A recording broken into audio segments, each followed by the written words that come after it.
இந்த வருஷம் உங்களுக்கு வரலாற்று சிறப்பு மிக்கதாக அமைக்கப் போகிறது.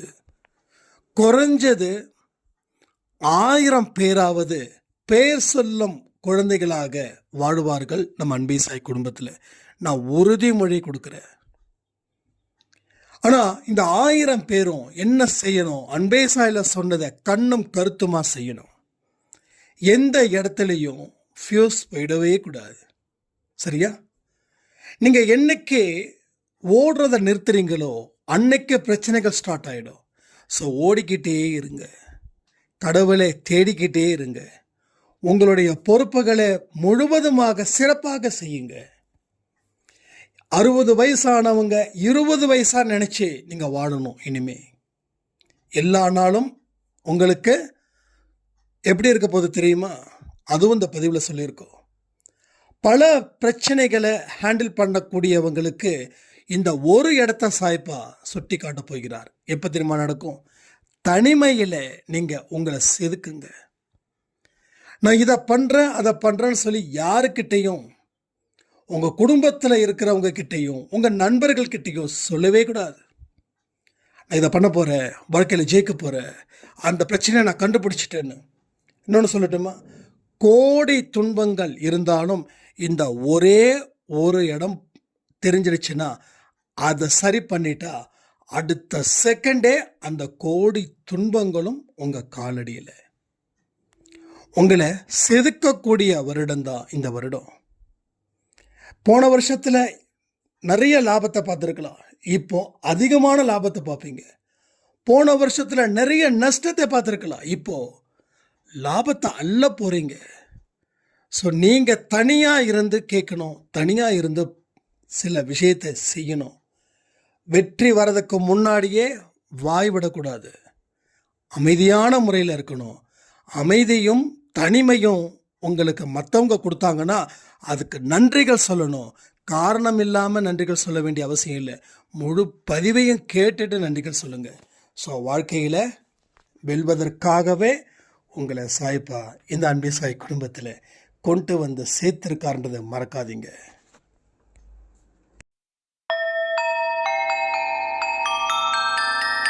ஓம் சாயிரா சாயிரா, ஓம் சாயிரா சாயிரா, ஓம் சாயிரா சாயிரா, அன்பே சாயிரா, பேரன்பே சாயிரா, அகிலம் தளிக்க ஆத்மா விழிக்க அனுதினம் சாயிரா, எங்கள் அன்பே சாயிரா. ஒன்றே இறைவன், ஒன்றே பூமிக்கென்றும் சாயிரா, சரணம் சாயிரா, நன்றே செய்து வாழ்வோம், நாம் ஒன்றே செய்து வாழ்வோம், அன்பே சாயிரா.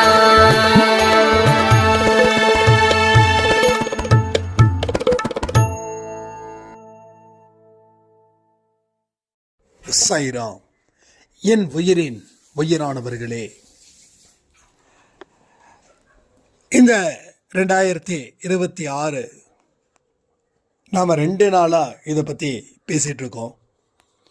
நாளும் பிறந்தாச்சு, வருஷமும் பிறந்தாச்சு, நீங்களும் பிறந்துட்டீங்க. ஸோ வாழ்க்கையில் நமக்குன்னு சில பொறுப்புகள் இங்கே இருக்குது. முதல்ல நமக்கு எந்த மாதிரியான ரெஸ்பான்சிபிலிட்டிஸ் இருக்குது அப்படின்றதே பார்க்கணும். அதை எந்தெந்த வழியில் ட்ரை பண்ண முடியும், அதற்கு தேவையான உழைப்புகள் என்ன, இதை எல்லாத்தையும் ஸ்டெப் பை ஸ்டெப்பாக நாம் அனலைஸ் பண்ணணும். எடுத்த உடனே மொத படிக்கட்டில் வெற்றியை நாட்ட முடியாது. அதற்கு பல படிக்கட்டுகள் தேவைப்படுதுங்க. அப்படி இருந்தாதான் உங்களோட வாழ்க்கையில் ஒரு நிலையான வெற்றி ஒரு சக்ஸஸ்ஃபுல்லான ஃபார்முலா அது உங்களால் ஏற்படுத்த முடியும். நிறைய பேரோட வாழ்க்கை பார்த்தீங்கன்னா ஒரு நிரந்தரமான வெற்றி. அவங்க எத்தனையோ வருஷத்துக்கு முன்னாடி போட்ட விதை இன்னைக்கு வரைக்கும் அதுக்கு எந்த விதத்திலையும் எந்த பாதிப்பும் இல்லாமல் வளர்ச்சி மேலே வளர்ச்சி அடைஞ்சிக்கிட்டே இருக்கும். வளர்ச்சி மேலே அரைச்சி growth by growth, year by year, day by day அவங்களுடைய வளர்ச்சி அதிகரிச்சுக்கிட்டே இருக்கும். அந்த மாதிரி விஷயத்தை தான் நாம் இந்த 2026 ஃபாலோ பண்ண போகிறோம். ஸோ இங்கே 2 விஷயத்தை நீங்கள் எதிர்பார்க்கக்கூடாது. ஒன்று உங்கள் ஏஜ், 2வது நேரம் சரியில்லை அப்படின்னு. உங்கள் ஏஜ் என்றைக்குமே 20. இந்த டே எப்பயுமே சூப்பர் டே, எக்ஸலண்ட் டே, உங்களுக்காக உருவாக்கப்பட்ட டே தான் இந்த டே. இதை இன்னைக்கு மட்டும் இல்லை, ஜனவரி 1, 2026 மட்டும் இல்லை, ஒரு நாளும் ஜனவரி 1, 2026 வருஷக்கணக்காக 365 நாட்களுக்கும் இந்த தேதி தான் 365 நாட்களுக்கும் உங்களுக்கு விதிக்கப்பட்டது. உங்கள் ஏஜ் என்னது? எப்பயுமே 20 தான். ஏன் அந்த 20 சூஸ் பண்ணுற, 30 ஏன் சூஸ் பண்ணலன்னா, இங்கே நிறைய பேருக்கு 30 வந்த உடனே 60க்கு போயிட்டாங்க. ஏன்னா எதையுமே சரியான முடிவை எடுக்காம 20ல் 30ல் ஒரு மோசமான வாழ்க்கையை வாழ்ந்ததால, அப்போ முடிவு எடுக்க வேண்டிய ஏஜ் இஸ் 20. அந்த 20 உங்களுக்கு இங்கே 60 வயசா இருக்கிறவங்களுக்கும் 20 தான், 85 வயசில் இருக்கிறவங்களுக்கும் 20 தான். ஸோ 99 வயசு இருக்கிறவங்களுக்கும் 20 தான், அதற்கு மேலே இருக்கிறவங்களுக்கும் 20 தான். யார் சொன்னாலும் நம்பாதீங்க உங்கள் வயசு இது அதுன்னு. இல்லை, யூ ஜஸ்ட் 20. நாம் ஏன் தலையில் வெள்ள முடி வந்த உடனே டை அடிச்சுக்கிறோம்? நமக்கு வயசாகிடக்கூடாது, வயசாகிட்டால் நம்ம பலகீனமாகிடக்கூடாதுன்னு சொல்லி, அதுக்கு தான் மெயினாக இங்கே எல்லாரும் டை அடிக்கிறாங்க. அப்போது வயசாகிடுச்சுன்னா நம்ம பலம் குறைஞ்சதா நாம் நினைக்கிறோம். பட் நான் சொல்லக்கூடிய டெக்னிக்ஸை யூஸ் பண்ணால் டை அடித்து அந்த கெமிக்கலை மண்டைக்குள்ளே ஏற்றிக்க வேண்டாமே. அப்போ ஜஸ்ட் ஏஜ் 20 அப்படின்னு சொல்லி உங்கள் ஆழ் மனசை நம்ப வைக்க முயற்சி பண்ணுங்க. அதனுடைய அடிப்படையில் உங்கள் வாழ்க்கையை நடத்துங்க. ஏன்னா எல்லாருமே 20 தாண்டி தான் வந்திருக்கோம். நீங்களும் சரி, நானும் சரி. 20 தாண்டாமல் யாரும் எடுத்த உடனே 60 80 போல. ஸோ 20ல் இருக்கிறவங்க 60க்கு போக முடியாது. ஏன்னா 20 தாண்டி தான் 60க்கு போக முடியும். அப்போ 20 வயசில் நீங்கள் எப்படி இருந்தீங்க? எவ்வளவு சுட்டியாக இருந்தீங்க? எவ்வளவுக்கு எவ்வளவு போராடினீங்க? எவ்வளவுக்கு எவ்வளவு ஒரு விஷயத்தை தெரிஞ்சிக்க ஆசைப்பட்டீங்க? ஆசைப்பட்டதை அடைய எவ்வளவு முயற்சி பண்ணீங்க? அதற்கு தகுந்த உழைப்புகளை எவ்வளவு கொடுத்தீங்க? எவ்வளவு தில்லா, எவ்வளவு கெத்தா இருந்தீங்க? அப்போது அந்த ஏஜ் இஸ் அ சூட்டபிள் ஏஜா இல்லையா? அந்த ஏஜுக்குள்ளே உங்களை கொண்டு வாங்க. 2வது, எல்லா நாளும் சிறந்த நாட்கள், எல்லா நாளும் அற்புதமான நாட்கள், எல்லா நாளும் உங்கள் வாழ்க்கைக்கு தேவையான நாட்கள். நம்ம நல்ல நாள் பார்க்குறோமே, அப்போது கெட்ட நேரம் வந்துடுச்சு, கெட்ட டைம், அது அந்த ராகு காலம், யமகண்டம், அதுக்காக நம்ம சாப்பிடாமலாம் இருக்கோம். அப்போ தண்ணி தாகம் வந்தால் தண்ணி குடிக்காமலாம் இருக்கும். உடம்பு சரியில்லைன்னா ஹாஸ்பிட்டல் போகாமலாம் இருக்கும். இல்லை ராகு காலத்தில் நான் சுவாசிச்சா வெளியில் இருக்கக்கூடிய வைப்ரேஷன் உள்ளுக்குள்ளே வரும்னு சொல்லி அந்த 1.5 மணி நேரமோ 2 மணி நேரமோ மூச்சை நிறுத்தியாக வச்சுருக்கோம். இது யார் எங்கே கொடுத்தாங்கன்னு எனக்கு தெரியல. இந்த நல்ல நேரம் கெட்ட நேரம். அப்போ இனி உங்களுக்கு அந்த தடையை உடைச்சாச்சு.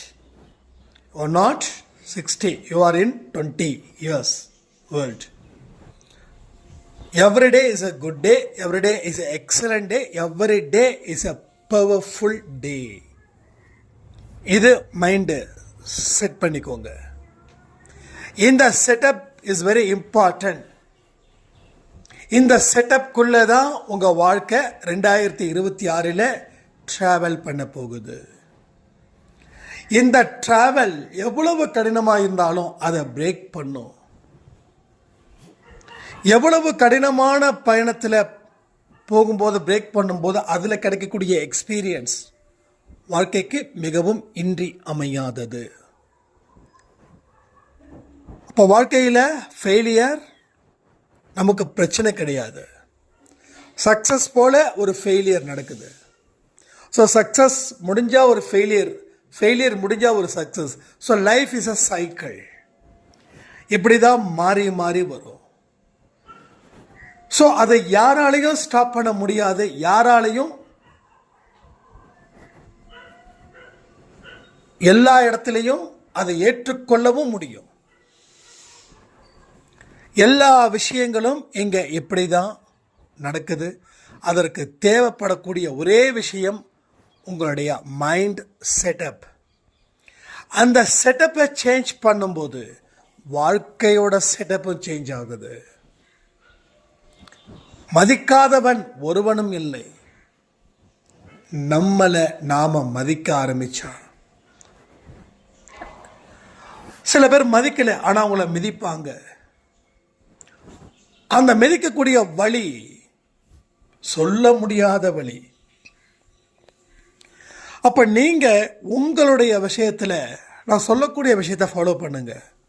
முதல்ல டிசிப்ளின், 2வது கான்ஃபிடென்ட், 3வது எஃபர்ட்ஸ், 4வது work hard. So work hard அப்படின்னா மாடு மாதிரி உழைக்கக்கூடாது, மனுஷன் மாதிரி உழைக்கணும். எத்தனையோ பேர் இந்த விஷயத்த சொல்லுவாங்க, மாடு மாதிரி உழைச்சி புண்ணியம் இல்லை. ஸ்மார்ட் மைண்டும் வேணும், ஃபிசிக்கல் ஆக்டிவிட்டீஸும் இருக்கணும். ஒர்க்கில் பொறுத்த வரைக்கும் நிறைய யோசிக்கணும், பாசிட்டிவாக திங்க் பண்ணணும். ஒரு பிஸ்னஸ் இன்றைக்கி எப்படி இருக்குதுன்னா அடுத்த வருஷத்தில் எப்படி இருக்கணும் அப்படின்னு நினச்சி அதற்கு தகுந்த மாதிரி எல்லா இடத்துலையும் அந்த செட்டப்ஸ் இஸ் வெரி இம்பார்ட்டன்ட். நீங்கள் சரி பண்ணுங்க. உங்களுடைய விருப்பம் என்னவோ அதை ஃபோக்கஸ் பண்ணுங்க. விருப்பம் இல்லாத வேலையை செய்தால் ஃபெயிலியர் ஆகும். எல்லா இடத்துலையும் பொருந்தும். விருப்பத்தோடு கூடிய வேலைகள் செய்யும்போது ஆர்வம், இன்வால்மெண்ட், வேலை செய்யும்போது நேரம் போகிறதே தெரியாத அளவுக்கு அந்த வேலை இருக்கும். அது ஆரம்பத்தில் உங்களுக்கு ஹெல்ப் பண்ணலை அப்படின்னாலும் போக போக அதுதான் உங்கள் வாழ்க்கை பாதையையே மாற்றும். எல்லாத்துக்குமே நானே சாட்சியாக இருக்கேன். எனக்கு இந்த ஸ்பிரிச்சுவல் பற்றி கேட்கறது, ஸ்பிரிச்சுவல் பற்றி பேசுறது ரொம்ப பிடிக்கும், ரொம்ப ஆர்வம் ஜாஸ்தி. அப்போ அது அன்னைக்கு கை கொடுக்கல, இன்னைக்கு கை கொடுக்குது.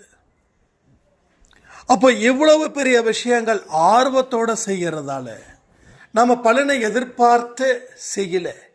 பலனை எதிர்பார்க்காம என்னுடைய உடல், பொருள், ஆவி அத்தனையும் அந்த வேலையில் நான் ஈடுபடுத்திக்கிட்டதால, அதாவது இந்த வேலையில் ஈடுபடுத்திக்கிட்டதால, இன்வால்வ் ஆனதால, இன்ட்ரெஸ்ட் காட்டினதால, கான்ஃபிடென்ட் வச்சதால, நேரத்தை ஒதுக்கினதால எல்லா விஷயங்களும் இங்கே நல்ல மாதிரியாகவே மாறும்.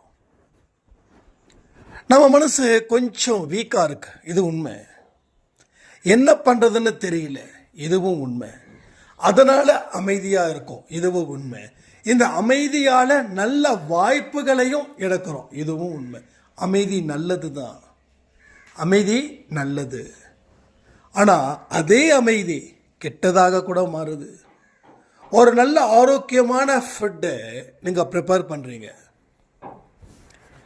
அந்த ப்ரிப்பரேஷன்ஸ் அதை முடித்த அடுத்த 4 to 5 ஹவர்ஸில் அந்த ஃபுட்டை சாப்பிட்டா அந்த ஃபுட்டோடைய கான்செப்ட் என்னவோ அது உங்களுக்கு பவர் கொடுக்குது.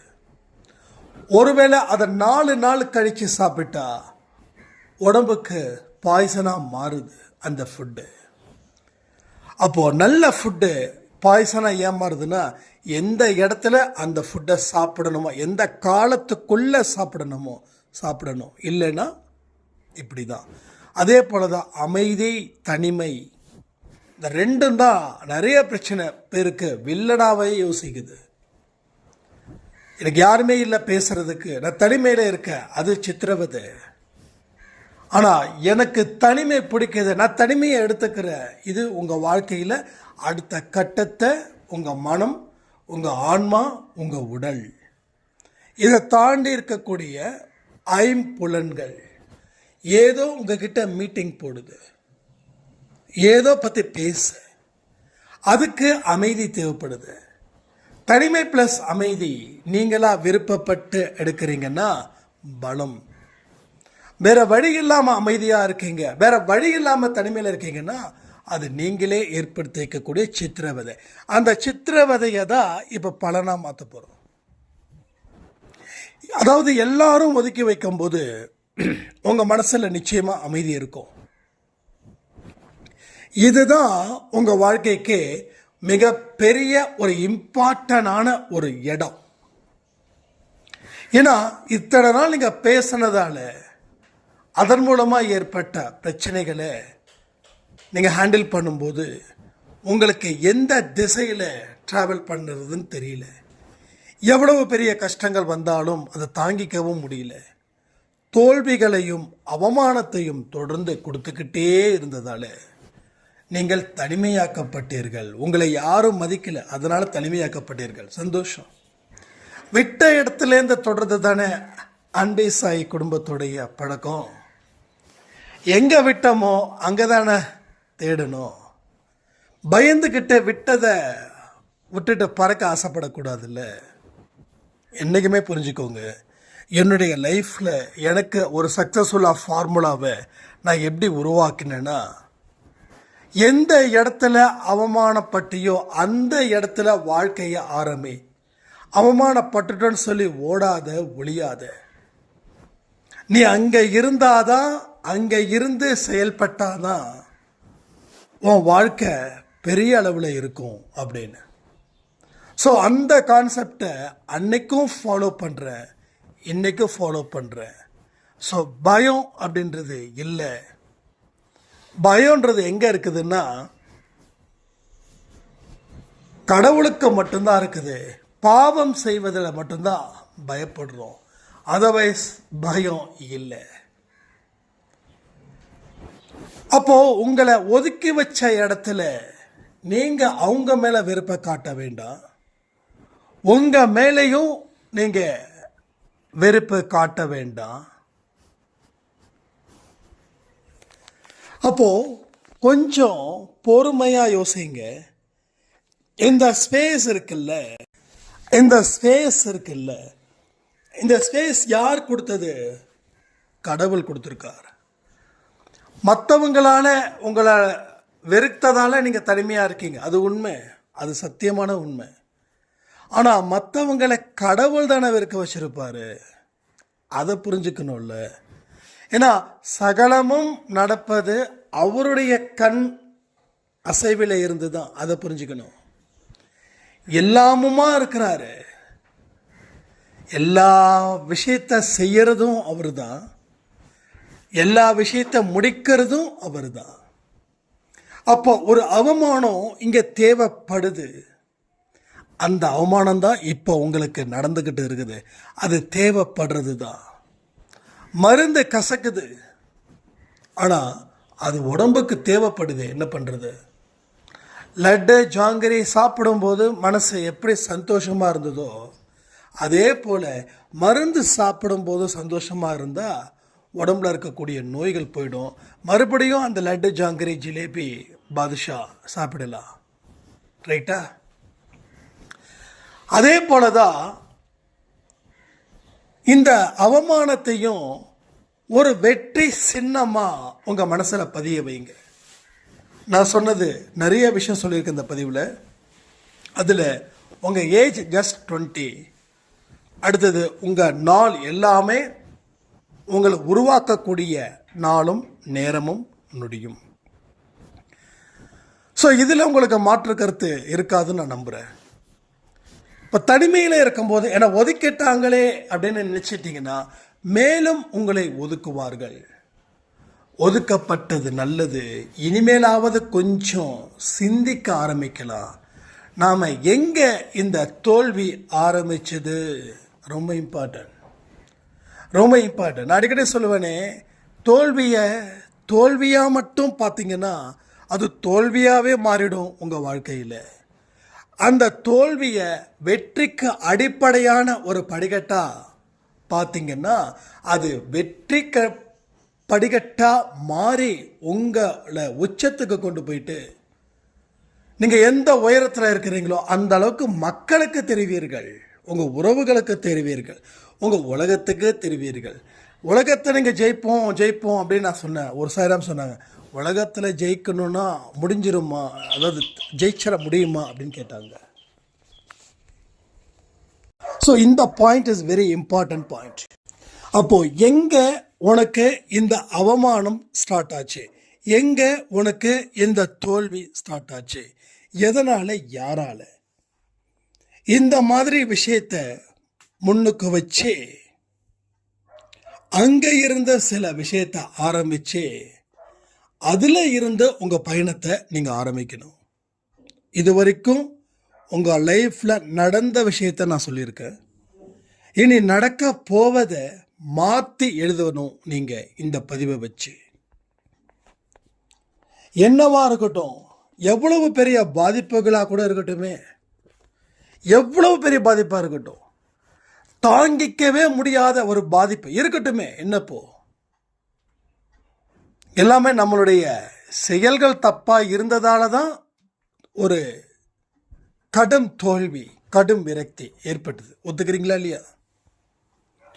எனக்கு நான் தான் பொறுப்புன்னு சொல்லி என்னைக்கு முழு மனதோட ஒத்துக்கிறீங்களோ அன்னைக்கு தான் அன்பே சாயில இருக்கக்கூடிய பதிவுகள் உங்கள் வாழ்க்கையில் ஒரு படிக்கட்டாக மாறும். இல்லைன்னா நோவே, சான்ஸே கிடையாது. ஏதோ ஒன்று பேச போய் விட்டேன்னு நினைக்கிறேன். ரைட். உலகத்துக்கே நீங்கள் தெரியலாம், அப்படி தெரிய முடியுமா அப்படின்னாங்க. உலகம் அப்படின்றது நல்லா புரிஞ்சுக்கணும். உங்களை சுற்றி இருக்கிறவர்கள் தான் உலகம். உங்களை சுற்றி இருக்கிறவர்கள் தான் உலகம். ஒரு மோடி மாதிரியோ, இல்லை ராகுல் மாதிரியோ, இல்லை நம்ம சிஎம் மாதிரியோ அப்படி நான் சொல்லலை. உலகம் அப்படின்னா என்னது? உங்களை சுற்றி இருக்கிறது தானே உலகம். 4 மனிதர்கள், இல்லை 40 மனிதர்கள், இல்லை 4000 மனிதர்கள். ஸோ இதான உலகம். இவங்களுக்குத்தான் உங்கள் வாழ்க்கையை நீங்கள் உயரத்துக்கு கொண்டு போய் இவங்க தான் பார்த்து அண்ணாந்து பார்ப்பார்கள். முதல்ல ஒரு படிக்கட்டில் ஏறினா 4 பேர் பார்க்குறான். அடுத்த 10வது படிக்கட்டில் 100 பேர் பார்க்குறான். அடுத்தது 200வது படிக்கட்டில் 200 பேர் பார்க்குறான். அப்போது ஒரு படிக்கட்டு ஏறும்போதும் மக்களோட கூட்டம், அதாவது உங்கள் சொந்தங்கள் சொல்கிறேன், நல்லா புரிஞ்சுக்கணும். உங்கள் சொந்தம், உறவு, நண்பர்கள், தெரிஞ்சவர்கள், உங்கள் தெருவில் இருக்கிறவர்கள், அதெல்லாம். ஸோ நல்லா புரிஞ்சுக்கணும், ரொம்ப கிளியராக புரிஞ்சுக்கணும். அப்போ எங்கே இருந்து நம்ம வாழ்க்கை தோல்வியை தழுவிச்சு? எஸ், இங்கே இருந்து. இதை தான் நம்ம சரி பண்ணணும். ஒரு ஹாஸ்பிட்டல் போனால் டாக்டர் ஸ்கேன் பண்ண சொல்கிறாரு. ஏன் பண்ண சொல்கிறாரு? உடம்புல எத்தனையோ நரம்புகள், எத்தனையோ எலும்புகள், எத்தனையோ தசைகள் இருக்குது. அப்போ ஸ்கேன் பண்ணும்போது எங்கே பிரச்சனை அப்படின்றது கிளியராக தெரியும். கரெக்டாக அந்த இடத்த டாக்டர் சரி பண்ணுவார். சரி பண்ணதுக்கப்புறம் மனுஷனுடைய பிரச்சனை சால்வ் ஆகிடும். சரிதானே? அப்போது டாக்டர் ஒரு நரம்பாக செக் பண்ணி அறுத்து டெஸ்ட் பண்ண முடியாது. அது செத்து போயிடுவான் மனுஷன். அப்போ ஸ்கேன் பண்ணுவது போல உங்கள் வாழ்க்கையில் நீங்கள் டீப்பஸ்டாக உங்களுக்குள்ள ஸ்கேன் பண்ணி பாருங்களேன். ஒரு பெரிய அதிசயம், ஒரு பெரிய அற்புதம் அங்கே ஒளிந்து கொண்டிருக்கிறது. சரியா? அப்போ அதை தான் நம்ம சரி பண்ணணும். அதை சரி பண்ணிட்டா போதும். உங்களுக்கு 1000 துன்பங்கள், 10,000 துன்பங்கள், லட்ச துன்பங்கள், ஏங்க கோடி துன்பங்கள் இருக்கட்டும், ஆனால் இதுக்கு ஒரே ஒரு காரணகர்த்தா, அந்த ஒரே ஒரு இடம்தான். அந்த இடத்த அழிக்க வேண்டாம். அழிச்சா அது நம்மளை அழிக்கிற மாதிரி. சரி பண்ணுவோம், சரி பண்ணணும். அதை சரி பண்ணிட்டா 1000 கோடி துன்பங்களும் குறையும். நம்புறீங்களா இல்லையா? சாய்பாக்கு நன்றிகள் சொல்றீங்களா அந்த நேரத்தில்? சொல்லுங்க, மனப்பூர்வமாக சொல்லுங்க. அது எந்த இடம்ன்றதை அவர் தான் காட்டி கொடுக்கணும். அப்போ அவர் மேலே நம்பிக்கை வைக்கணும். அவர் மேலே நம்பிக்கை வச்சு தான் நீங்கள் ஒவ்வொரு காரியத்தை செயல்படணும். அவர் மேலே இருக்கிற நம்பிக்கை உங்கள் மேலே இருக்கக்கூடிய நம்பிக்கை போல. ஏன்னா உங்களுக்கு உள்ளே இருந்து தான் அவர் அதை சரி பண்ணுவார். வீட்டில் ஒரு பைப்பு தண்ணி லீக் ஆகிட்டே இருக்குதுன்னா நமக்கு தெரிஞ்சால் சரி பண்ணலாம். ஆனால் அதுக்குன்னு ஒரு ஆள் யார் வரணும் இல்லையா? அப்போ அவர் அங்கேருந்து சரி பண்ண முடியாதுல்ல. அவர் வீட்டுக்கு வர வைக்கணும்ல. எந்த பைப்பில் தண்ணி லீக் ஆகுதோ அவர் அந்த இடத்துக்கு வந்து தானே அதை சரி பண்ண முடியும். அப்போது அந்த ப்ளம்பர் வீட்டுக்குள்ளே வந்து எந்த பைப்பில் லீக்கேஜ் இருக்குதோ அந்த பைப்பை சரி பண்ணுவார், இல்லை அந்த பைப்பையே மாற்றுவார். அதுக்கப்புறம் லீக்கேஜ் இல்லாமல் இருக்கும். அதே போல தான் உங்கள் மனதிற்குள் அவரை வர வைத்து அங்கே இருந்து அவர் சரி செய்து உங்கள் வாழ்க்கையை வளம் சேர்ப்பார், நலம் சேர்ப்பார். அப்போ இந்த தனிமை எல்லா மனுஷங்களுக்கும் தேவையான ஒன்று. இது ஒன்று நீங்களே எடுத்திருந்தீங்கன்னா வாழ்க்கையில் டெவலப் ஆகிருக்கலாம். மற்றவங்க உங்களை ஒதுக்குறாங்கன்னா இப்போ இந்த பதிவில் நன்றி சாயப்பா, என்னை பிறர் ஒதுக்கியதற்காக தில்லா சொல்லுங்க, கெத்தா சொல்லுங்க. அன்பே சாய குடும்பம் வீரம் நிறைந்த மனிதர்கள் தான் இருக்கணும். அந்த வீரத்தோட சொல்லுங்க. பக்கபலமாக சாயப்பா இருக்கார்ன்ற நம்பி சொல்லுங்க. ஒதுக்கப்பட்டவர்களுக்காக நன்றி, என்னை ஒதுக்கியவர்களுக்காக நன்றி அப்படின்னு ஒரு கமெண்ட் பண்ணுங்க. இப்போ இதையெல்லாம் செஞ்சால் வாழ்க்கையில் சக்ஸஸ் ஆகிட முடியாதா? ஸோ மறுபடியும் சொல்கிறேன், உங்கள் ஏஜு, உங்கள் நாள், ரெண்டாவது ஒரு 6 பாயிண்ட் சொல்லியிருக்கேன். அந்த 6-7 பாயிண்ட்டு, 3 அடுத்தது தனிமை. தனிமையால் என்ன விதத்தில் லாபம் அடைய போகிறீங்க, எல்லா பாயிண்ட்டையும் சொல்லியிருக்கேன். பொறுமையாக உட்காந்து கேளுங்க. சூப்பரான ஒரு ஆட்டத்தை 2026 ஆரம்பிக்கலாம். அது மட்டும் இல்லாமல் இது ஃபஸ்ட் ஆடியோ. ஸோ உண்மையிலே சொல்கிறேன், இந்த ஆடியோவை நான் ரொம்ப என்ஜாய் பண்ணேன். ஸோ நீங்கள் எந்த மாதிரி மனநிலையில் இந்த பதிவை கேட்டிங்கன்றதை கமெண்ட் பண்ணுங்கள். வாழ்க்கையில் வெல்லுவோம், வெற்றி நிச்சயம், சாயின் சத்தியம் சொல்லி இந்த பதிவை நான் முடிக்கிறேன். ஜெய் சாய்ராம்.